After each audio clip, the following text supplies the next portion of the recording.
Hey everybody. My Autism and Limerence series has proven to be very popular or at least very well received. And so I'm in the process of compiling a set of resources for, like video links and that kind of thing to people who are more qualified than myself to talk about limerence and all of its facets and forms and effects and everything like that. But as I do that, as I work on doing that, I got a comment today from a user called Dracus. That's apparently his band's name or his musical artist's name or something. So I guess consider that a promo and a shout out. You can go check out his music after you check out the new Axis of Empires album. If you love classic power metal, in the vein of Rhapsody and Iced Earth and Gamma Ray and Halloween and, Iron Savior, all that stuff, this is decidedly for you.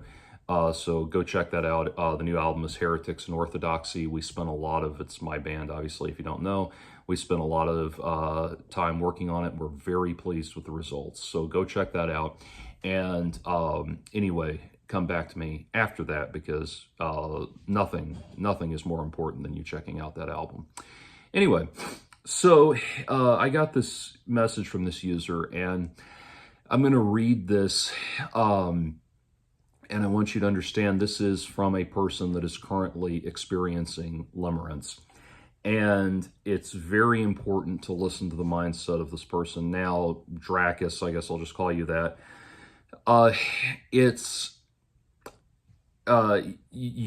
Please understand I'm not trying to mock you or put you down or anything like that, but this is an example that very much needs to be made because it really underscores my point. I want you guys to listen to this comment, and I'll read it in its entirety. Quote, "I've definitely experienced limerence, but I have mixed feelings about it. I don't think it's all bad. I've gone through dark phases where I listen to nothing but hopeless and dark music like Nine Inch Nails, but too much of that can make you depressed and give up hope. But limerence, as toxic as it can be, can give you hope. For example, there's this girl I've had a crush on for about a year now. I'm totally in love with this girl and would marry her in a second if she expressed any interest in me. Unfortunately, she does not have much of any interest in me at all. She's on friendly terms with me, and we've performed music together. We're both musicians. But beyond that, there is nothing, and she's even told me outright she's not interested in dating. In fact, I have a feeling we'd be closer friends if I hadn't told her I was interested in dating her. I get the sense that she knows I'm really into her and is purposefully distancing herself from me because she doesn't want to give me the wrong idea. But despite all of that, I still have hope that maybe, just maybe, I can win her over. So for this past year, I've focused a lot on self-improvement. I've lost a lot of weight, focused a lot more on my health and appearance, and worked a lot harder on becoming a better musician and just a better person in general. Before I fell for this girl, I had kind of given up hope of ever having a relationship and just kind of let myself go. You can go too far in that direction as well, and it can destroy your life. But limerence, if used correctly, can motivate you to improve yourself. You just have to understand that even if you put in a lot of effort to try to win a girl over, she probably still will not want to date you. But perhaps someone else will, because you're making yourself more attractive to a larger pool of potential mates. Sometimes we need something to work towards. We need something to work towards to move us in the right direction, even if we don't get the prize we're aiming for. We need some hope to motivate us to get out of bedrooms each day. Without it, we just become fat old shut-ins with sad brains. I've written songs about limerence too, although I didn't know what it was until you enlightened me. In fact, it could be argued that my entire Dracus album is about my experiences with limerence. But I'd like to think they're more self-aware about how dangerous those feelings are than those lovey-dovey Barry Manilow songs. Watch the last video I did to get the Barry Manilow reference. But anyway, watching your videos on autism has been fascinating because I can relate to a lot of it. It made me wonder where I am on the autism spectrum. I took an online test, not sure how accurate it was, but according to it, I have a mild form of Asperger's. That definitely explains a lot of things. Okay, first of all, if you think you might be autistic, go get professionally diagnosed. Do not self-ID.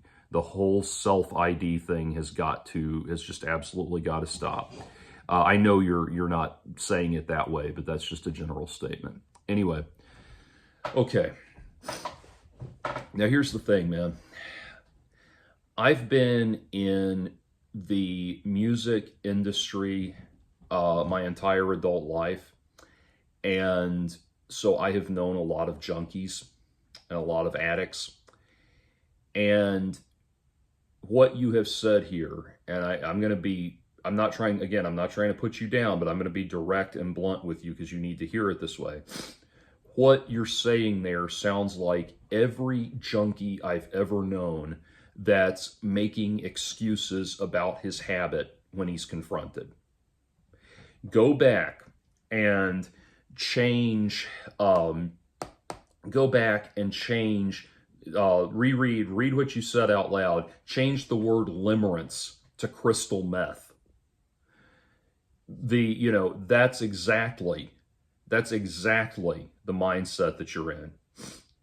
And people will say, on crystal meth that, oh, it gives them all of these great powers, etc., all this great energy and motivates them, gives them, etc., etc., etc. Yeah, well, it's tearing their bodies up and ruining their lives.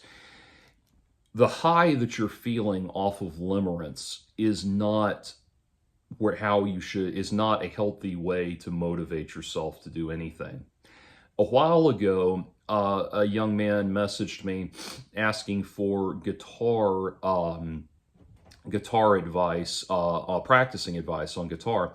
And he said, how do I motivate myself to practice? I said, he said, how do I find the motivation to practice? I said, motivation is a decision you make. If you sit around waiting for the mood to strike you, you'll never make any progress because you'll only practice on those occasions when you feel like it. You have to be motivated to practice. You have to motivate yourself to practice. You have to do it, whether you feel like it or not. That's the only way it happens. And I say that like you talk about physical fitness. I just got back from the gym. Didn't feel like going. I came home from work and took a nap and slept longer than I intended to, and I wanted to just lay in bed, but no, I went and did it. And that's the thing. That's the reality of it. Because everything that you're doing right now, your limerence will crash. Limerence does not pay off. Limerence, if you are in and you've watched both of my videos on limerence by now, okay. If you are in a state of limerence, that is off-putting, deeply off-putting to women, to anybody, but you're experiencing it as a man speaking to a woman. It's deeply off-putting, deeply off-putting. And you said in your thing right there that you have a premonition or a feeling that she's probably avoiding you because she knows about your romantic interest. She is. You're right about that. And I'm going to hurt your feelings, but you need to hear it. She's a lot more freaked out by you than you realize. You have to understand something about being a woman. And this is something, by the way, and once in a while somebody will come trotting along and try to compare what I'm saying here to like red pill bullshit and that sort of thing. And I am very quick to quash those accusations when they come along. But this is one of the crucial differences here. The red pill assholes will never tell you to put yourself in the mindset of a woman or think about what it's like to be a woman or anything like that. They'll say that that's making you a beta cuck, etc., etc., etc. Actually, not considering women's feelings is just making it easier for you to be a creep. And the reason they have you do that is because they want you to get comfortable creeping on women, so that you learn how to recognize the women that are too naive to see through your bullshit, which is not a healthy way to conduct yourself.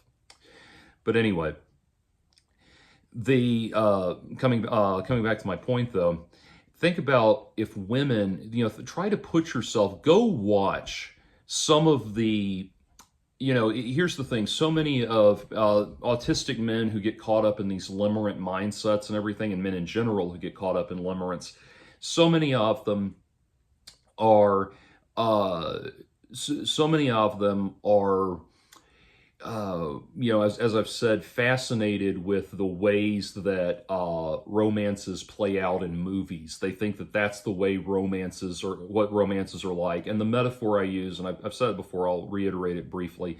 It's kind of like you never see, if you see a movie about an airplane, a commercial airliner, you never see a movie about a commercial airliner that just takes off from New York and lands in Chicago or something with no incident and everybody gets off the plane. That wouldn't be interesting. But that's a routine air flight that happens millions of times a day, every day. If you see a movie about an airplane, it's going to be about a hijacking or some equipment failure, and now we have to crash land the plane, and all of these rare, extremely rare, exciting occurrences. Real relationships do not follow this timeline, and I'm usually reluctant to talk about things that have gone on within about 5 years of my life, because the people are still often active parts of my life. But I'll give you a couple of examples that happened a while back, well, a little more than 5 years. Get to that in a second. But the point is, again, come back to that same mindset and try it looking at a different type of Hollywood movie. Look at the Hollywood movies about criminal stalkers and different types of intimacy stalkers. Movies like, it's a little bit not a little bit, it's extremely melodramatic, but the movie Sleeping with the Enemy, starring Julia Roberts. Watch a movie like that. Watch a movie like Repulsion, starring Catherine Deneuve. Yes, it's by Polanski. I don't care about that. Anyway, it's a good movie. Which Repulsion deals with a woman that is terrified of intimacy with men. Sleeping with the Enemy deals with a woman who is has to physically escape from her husband and assume a new identity to try to get away from him, and is still stalked by him. Try to understand that every single woman past about age 21 will have, at least, or even earlier, will have had many, many encounters with creepy guys that have taken her some distance down that path. And they may not have had the dramatic, theatrical storyline of Sleeping with the Enemy, but they've left her with some left her to entertain some very unpleasant realities about what men are like. Everything from lousy, shit-heeled boyfriends all the way up to, sadly, unfortunately, men who have sexually assaulted and raped them and things like that. These are the reality checks that women get along the road in their pursuit of relationships. So you have to stop and realize that every woman is on guard, and if not that, they've been taught to be on guard by their parents, which is good. That's good parenting. But every woman is on guard for that. And the nanosecond she gets a premonition that you're not, that she, once she says no, after she's told you no, if she gets any premonition that you're going to continue being interested in her, you're gone from her life, period. And I'll tell you the same advice that I mentioned the romantic stalker guy that I knew, that the same advice that I told him that he didn't listen to, which is the reason when women find themselves in this situation where they've made it clear they don't want to date you, but they still get the impression. And with that guy, it was not just an impression; it was very overt, like telling her that he'd never love another woman as long as he lived and all that shit. But as soon as they've conveyed that they're not interested romantically, if anything in you conveys that you are going to continue being interested in them, they will cut you off, because they have found themselves inadvertently in the position of being your drug dealer. They are no longer looking at you as a potential mate and a potential romantic partner. They are looking at you as some pathetic junkie that they have to deal to, that they've been dealing to, that they had to cut off for some reason. And now he's rapping at the door at, 4 in the morning. Come on, man, give me a fix. That's what they see. And if you want to be happy in life, you need to accept right now that is that is what she sees. Don't lie to yourself about it. Accept it. If you want to prove to her that you're not that, you prove it to her by letting her go and moving on. And I don't mean letting her go and thinking, she'll come back eventually. No. Done. Gone. That list of Limerence resources I said I'm compiling, every one of these people will tell you that if you are experiencing limerence, your only hope is to go no contact with your limerent object.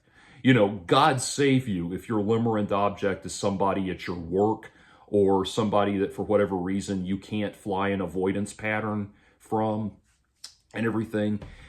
But you're only going to make yourself more miserable if you hold on to this. I know it feels great now, just like I'm sure a good crystal meth high. Probably, I've never done meth, but I've known people who have. Yeah, they're smiling and grinning and having a blast as it's destroying them. And just like you, they're making excuses. They're saying, I've got it under control. I'm just using it a little bit to give me that edge that I need, etc. Yeah, you're talking like a junkie, man. You are talking like a junkie that has been confronted and is in denial about his addiction. And don't try to convince me otherwise, because just like with every junkie I've dealt with, I am not going to change my position. I know how you deal with junkies, and you don't deal with them by giving them the benefit of the doubt. So, here's the thing. Now, anyway, she's flying an avoidance pattern. Like I said, once she knows, she's cutting you off because she feels like she doesn't see you as a romantic partner. She sees you as a junkie. She's cutting off. So coming back to that point, the reason women do this, and as an ASPE or a high-functioning autistic myself, it took me a long time to accept that there are, I was always, unfortunately, I was brought up, I don't say unfortunately because there's good things about it, but I was brought up in a very liberal, forward-thinking, progressive environment. And I was of the opinion that, you never have negative opinions about women as a whole, or you never form continuities of behavior within the larger demographic of women that have negative implications, because then you're being a sexist man and all that stuff. Look, there are sociological realities and sociological behaviors that we all fall into, and most of them we fall into out of necessity. And a woman, obviously, on average, very few women are going to be able to physically conquer the average man. They don't have, think about it. If you've ever, the first time, this is a whole other story. The first time I was hit on by a gay guy, it was a teenager, and he was a classmate of mine, and he lunged at me in the school restroom, and I kicked him in the stomach and walked away. He doubled over, and I walked away. And that men can have those interactions. Men, if things get too bothersome, men can throw down and fight each other. Women don't have that opportunity. What women have is the opportunity to say, I have to do something right now, but I'll see you later. To placate you in the moment and casually slip out of the situation. That's what they have. And I know you want to come back right now and say, I'm not like that. I'm not that kind of person. Doesn't fucking matter, dude. We all have an original sin of a bestial animal within us that has to be controlled. That's the reality. And if you don't accept that, you will never be able to control that part of you. And so women are looking at that and they're saying, oh, let me slip away, and quietly, kindly slip away. And what they are doing is they are hoping that you will that if they stay away from you long enough, you will take your sad puppy dog bullshit and go fixate it on some other poor woman. That's their recourse. That's the best recourse they have. The second recourse they have, you're not going to like, which is that they're going to get some man, either a white knight, another guy with limerence, or just some well-meaning friend or her actual boyfriend or something like that. They'll get some other guy to come pound on you, or she might get the law to come attack you, or come after you and arrest you, or if she can handle it if she's got enough substantial evidence to handle it that way. Those are the other options. Her being your girlfriend is not an option, and it never will be an option. Deal with it. I don't want to hear your bullshit about how you think you can win her over. You can't. She has spoken. The emperor has thumbs downed you. Fucking deal with it and move on. Now, so I'm talking about, though, all of the lifting or the exercise and everything. I'm going to tell you a story about two instances that happened almost back to back of each other. There was one encounter with a woman that I had between them, but I'll tell you, this happened. I can't math right now, but it happened more than 5 years ago, a little more than maybe 7 years ago, I think. Anyway, this girl who I had known years and years prior, that I had an infatuation with back then, or many years prior that I had an infatuation with, moved to the Atlanta area. And of course, we were on friendly terms, of course. And so she was like, yeah, we should hang out. Let's do stuff. Let's have fun. And I thought, oh, fuck yeah, this is great. And my first feeling was like, she's coming back. She's come to Atlanta. The stars are aligning. This is like proof that it's meant to be. Okay, this is the first step into a limerent mindset, is when you start a manifestation of a limerent mindset is when you start seeing divine connections between things and that sort of thing. Like, it was orchestrated, it was written in the stars and stuff like that. And and so that was the initial thing, with me. It was like, oh, and of course we went to a movie. She brought a friend of hers with her when we went to see the movie. And, of course, the way I interpreted that at the time was, like, oh, she's introducing me to important people in her life. It was a female friend. She's introducing me to important people in her life, not, she actually doesn't know me well enough to be alone with me, that kind of thing. I was not taking the cynical realist approach to it. But anyway, we started hanging out a lot, and having a lot of good times together. And we started spending quite a lot of time together, mainly because we went back a ways. She kind of felt comfortable bringing me back into her life, and eventually, yes, we were spending time alone, and we did. We had a wonderful rapport. But here's the thing: through it all, I was like, I was exhausted every time I saw her. I was like over the moon with this like ethereal romantic psychosis almost. Like, I would come home and not be able to sleep. I'd come home, like, little things like I'd go over to her house and fix us dinner, and we, have a great time, and I would, have it under wraps, and she wouldn't notice anything was going on. And then I'd come home and get in bed and cry because I was so overwhelmed with the emotions and everything. And that was, and in retrospect, I feel stupid and pathetic and ashamed of that, but I'm willing to share it with you to make my point. And the thing was, it eventually got to a point where, and we were actually, even then, we were easing towards, we actually, I don't want to, even though I'm not identifying this person, I just don't want to say like too much, but we were fooling around a little bit. And the reason she was okay with it was because we had established a rapport with each other about, where we were both very open about what we were into sexually, so we could kind of like goof around, if that makes sense, sexually goof around a little bit. And of course, the thing was, I was being two-faced with her. I was presenting to her this person that just wanted to, was just goofing around and being silly, and we were being two idiots goofing around with no greater significance than that. And she was in that mindset, and I was in the mindset of, oh, this is, it's so, my wildest dreams are coming true. Oh, thank you, Lord, all of this stuff. And finally, I don't want to say what, I don't want to go into embarrassing details again for her sake as much as mine.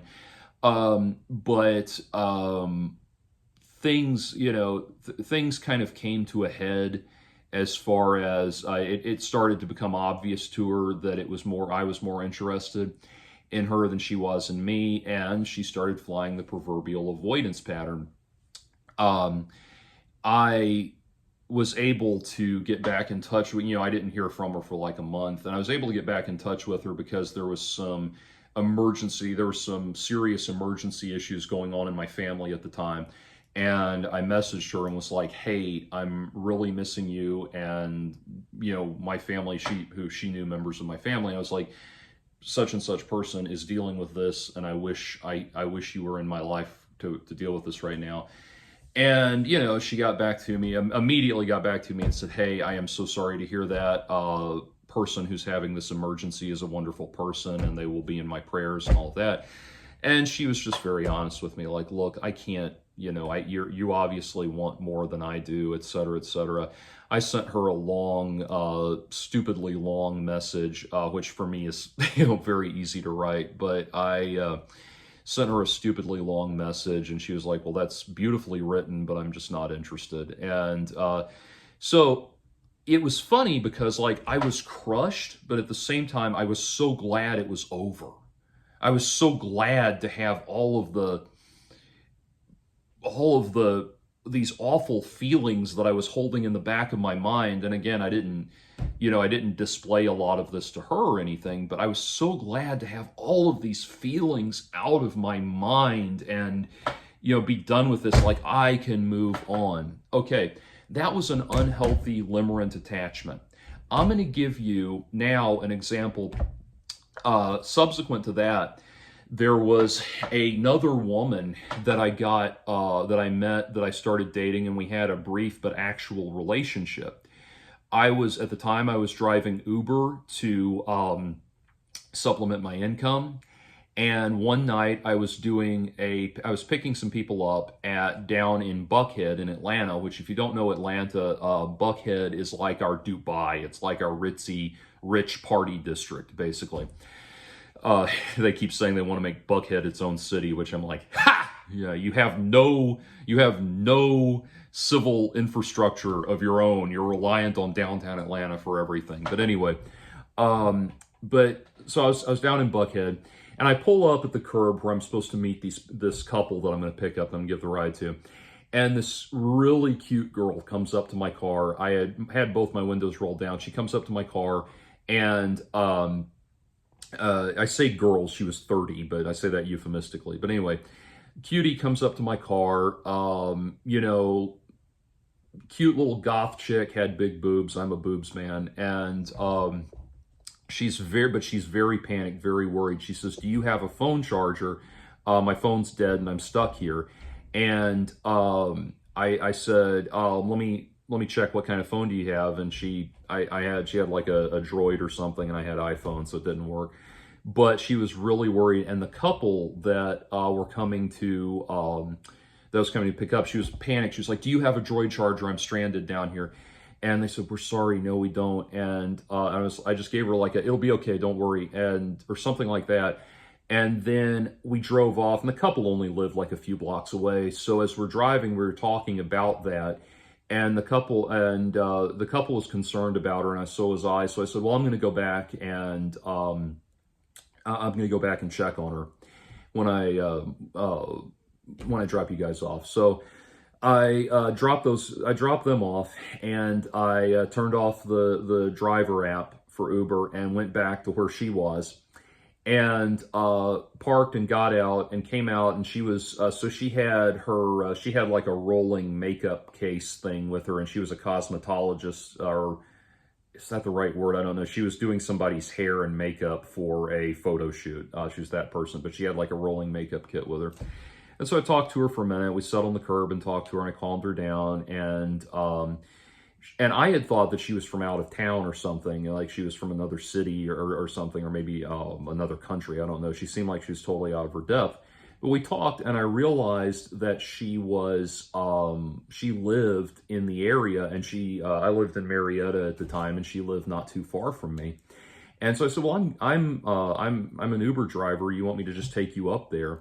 And she said, "Sure." And, I didn't charge her, obviously, but I drove her up to her house, and it was like a, 20-30 minute drive. And, on the way, we talked on the way, and I made her laugh, and she relaxed, and we were having, by the time I got her back to her place, we were laughing and having a good time. And so I dropped her off, and I said, "Do you want to stay in touch?" And she hugged me and said, "Thank you so much." I said, "Yeah, do you want to stay in touch?" And she said, "Absolutely." And so she gave me her number. And a few days later, I messaged her and didn't hear back. And so I thought maybe, it was just a one-off thing. But I thought, fortune favors the bold. So I called her a few days later, and she was like, "Oh, I'm sorry, I didn't get your message. But yeah, she was really, really excited to hear from me." And and she said, she invited me to come over for dinner, and we had pizza at her place. And then a few days later, we had sex at my place. And then on our third date, we went to a movie. And after that, unfortunately, we split up because but a lot of reasons I cut and ran, not for anything that was wrong with her, but I was listening to people who were telling me I didn't need to be in a relationship right now, and that kind of thing. And they were probably right, to be honest with you. But anyway, the thing is, we split up, and now by the way, she is now married with several kids, and very happily married, and all of that. And so that's actually happened several times with women I've dated. So if any women out there want to good luck chuck me, I am just totally happy to oblige you. But anyway, so the point is, I bring this up. That relationship was great. I really liked her, and I really liked hanging out with her and spending time with her. And obviously the physical aspect was great too. I'm normally reticent to talk about things like that, but I think it's important to emphasize with these things that this went all, she literally told me on our third date, she said, "I would be very happy as your girlfriend." And I wish I'd taken her up on that. I really do. But anyway, so here's the thing though. There was no great plan to it. There was no great story. And this is why I bring back the point about the point about real relationships don't work like Hollywood movies. It's not this grand story of it's not Rocky and Adrian, where Adrian's completely uninterested and Rocky keeps pestering her until she's interested, and then when she's interested in him, he's like got all the motivation that he needs to go win against Apollo Creed and all that. It doesn't work like that. The real relationships do not work like that. They work like what I just described. They're just mundane, everyday occurrences. And it was a wonderful, mundane, everyday occurrence. But it was not this great cinematic, theatrical thing like what you're jonesing for with this woman. And so that's the reality of it. And there's an old saying that if somebody is there's an old saying that the way you tell if somebody's not interested in you is if they are interested in you, you'll know it, and if they're not interested in you, you'll be confused. And the reason is because you just don't want to accept that they're not interested. I could not, that wonderful encounter with that woman, that girl that I described, the cosmetics, hair and makeup girl, I could not have predicted that. I could not have worked towards it. I could not have done anything to speed up the time at which it would have happened or anything like that. It just dropped into my lap one day. And that's pretty much how relationships really work. It just drops into your lap one day. Somebody's interested in you, and you have an opportunity to see if you want to be interested in them. And that's it. You can't work inside the mind of somebody. I want you to think about what you're saying about this woman in your description of her here. That, what are the things you're doing to try to ingratiate yourself to this woman? Okay, you lost a lot of weight, you're focusing on your health and appearance, and you are working harder to be a better musician and just a better person in general. You realize that nothing you said has anything to do with what she specifically might be looking for in a relationship.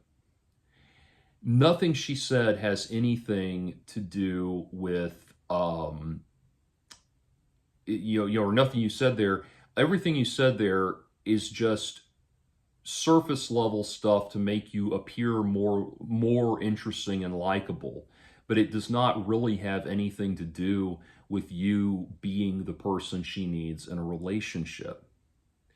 I forgot to include the element, the exercise element that made me want to tell that anecdote about the limerent woman in the first place. When she came back into my life, she was super, super into CrossFit. Like, she was a CrossFit maniac. At the time, the producer of the album that I was working on was also into CrossFit, and he said, well, why don't you come to my CrossFit dojo or CrossFit gym and start working out with me? I was like, hell yeah. And that was another thing where it's like, oh, the stars are aligning, that kind of thing.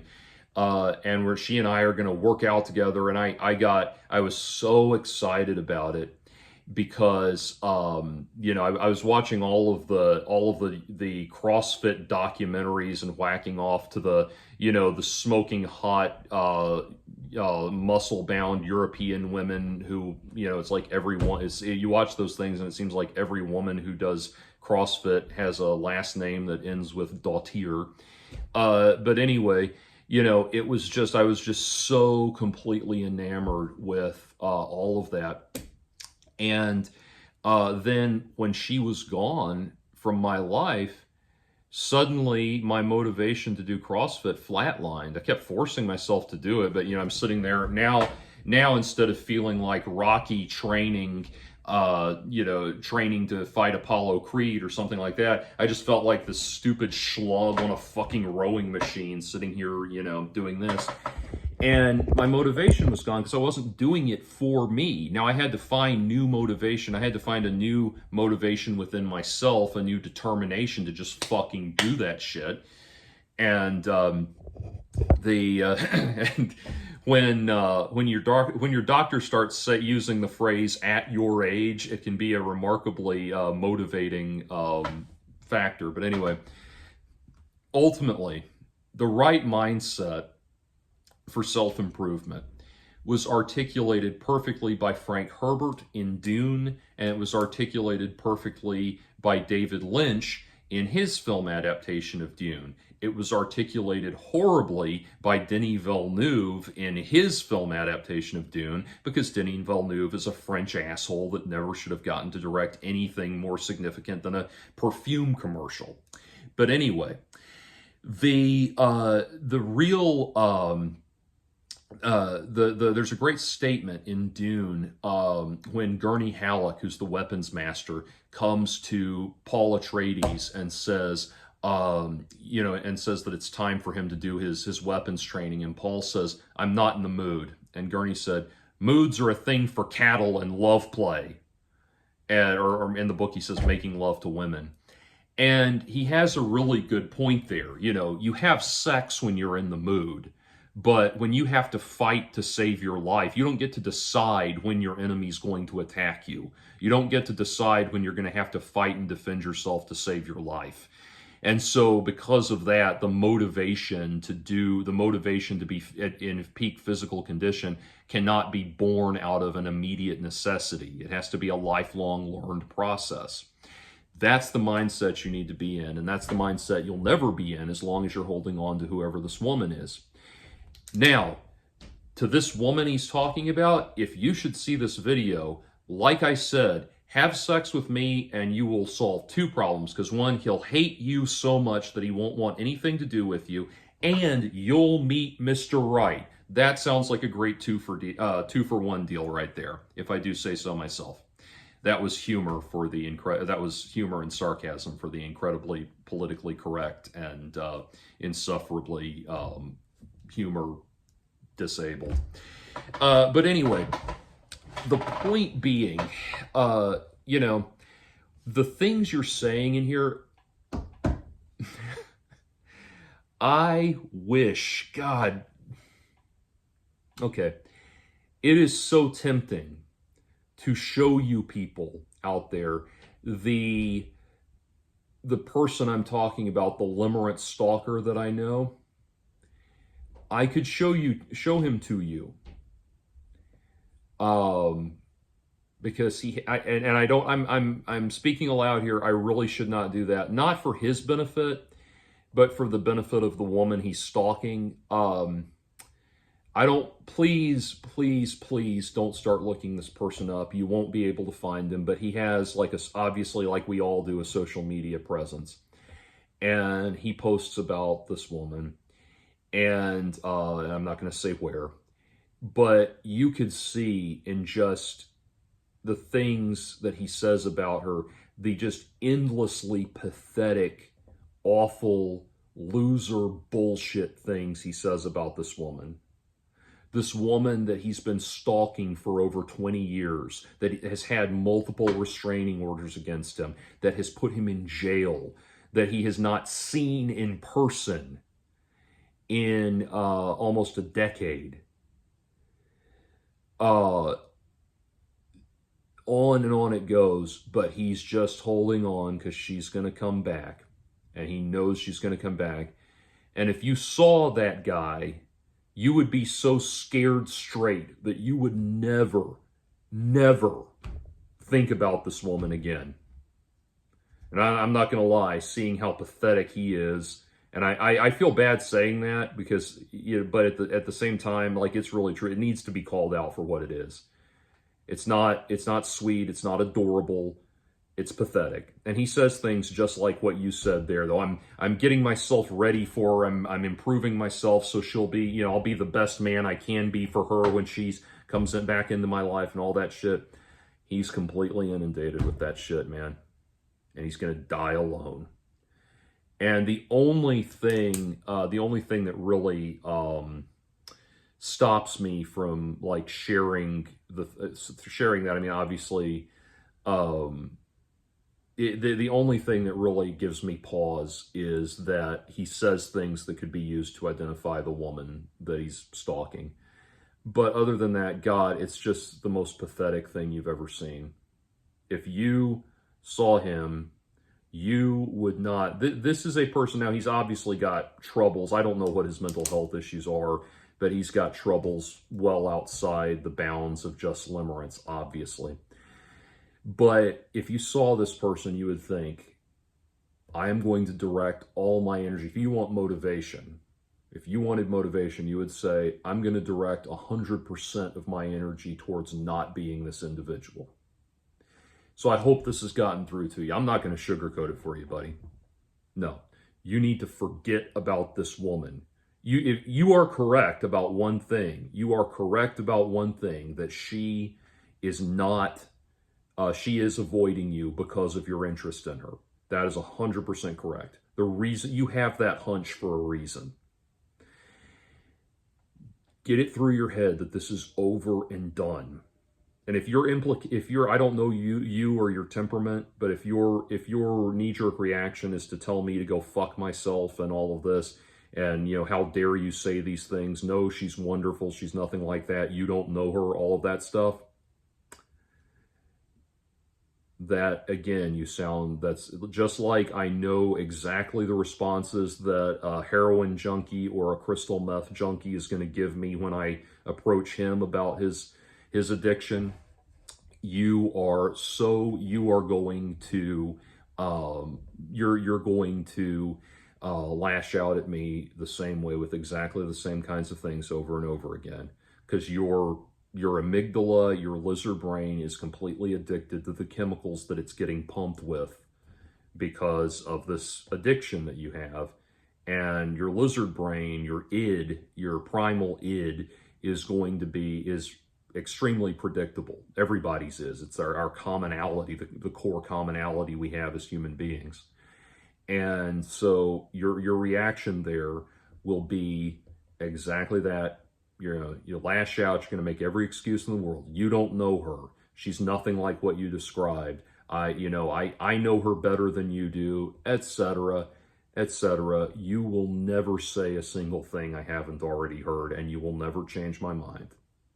The one and only thing you can do is decide that you are going to let this go, and you are going to start getting help, real help for you. Go see a therapist. Talk to someone about regulating limerent emotions. Everything I've said about limerence in these videos, you have to remember there's a reason that you fall into limerent patterns of behavior. And you need to address that. That is the real self-improvement that you need to have. Why you have these limerent patterns of behavior. Because here's the thing, man. It's at the core. The limerence is at the core of everything that incels and nice guys and all of these groups, these dudes, these losers that can't get laid and all of that. You're sitting there. What's the core thing they say? Why can't she see what a great guy I am? Because you are making her feel, your limerence is making her feel like a potential victim of stalking. And like I said, every woman, especially women that are in any way, shape, or form attractive, know exactly how it feels to be targeted by some sad, lovelorn little puppy. You are not the first, and you won't be the last. And they have learned all through their lives how to deal with these assholes. And, the guy, that's why she doesn't see what a great guy you are. Because that's all she can see. And I don't, don't get me wrong. I know not everyone says, why doesn't she see what a great guy I can be, what a great guy I am. I struggle with the opposite. I just assume, well, she sees what a great guy I'm not. There's all kinds of self-esteem issues tied up in that. But fundamentally, why, if you want to understand the psychology of why women will go for these smug, arrogant guys that don't seem to give a shit about her or anything, it's because guess what? they're not experiencing limerence.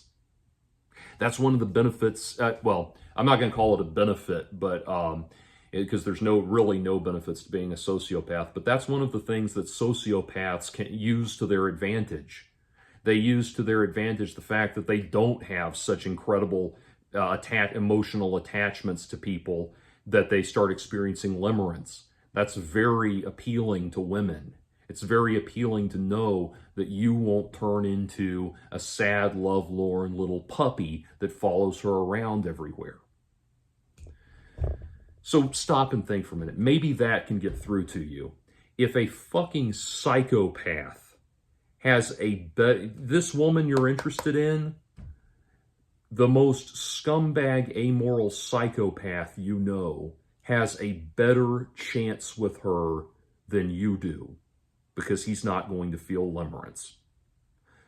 Get that shit under control. Forget about this woman. And for God's sake, do not tell me, someone who has known probably more junkies than you have years in your life, that don't tell me that you're going to find a moderated usage of this drug that you're hooked on. I hope that was helpful.